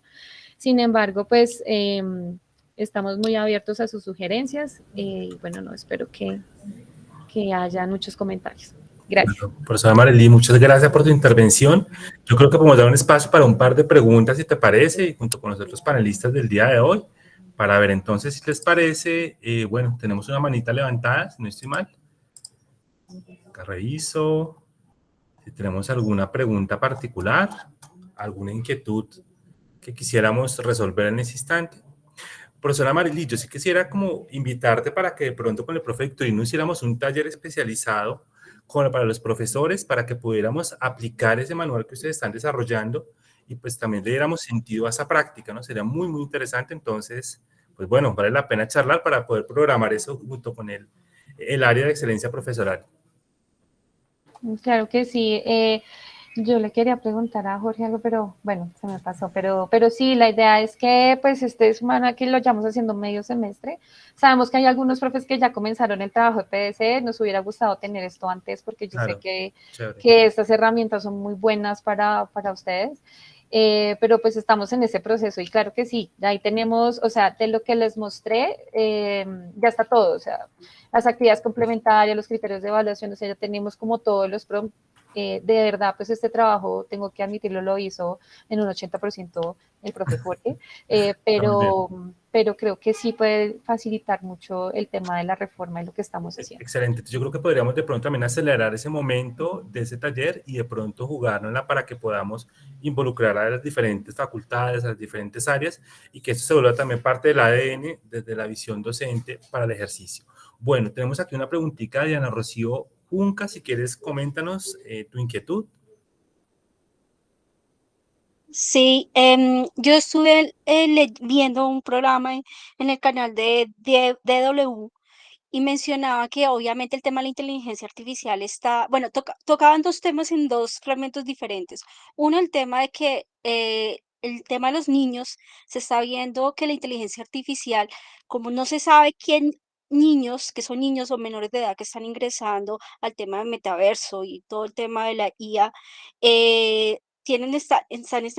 enfrentándose a enfermedades mentales. Ese es uno que me pareció muy interesante, ese discurso. Y la otra es el tema de que hay una reglamentación, creo que es en China y parte en Estados Unidos con el tema de la IA.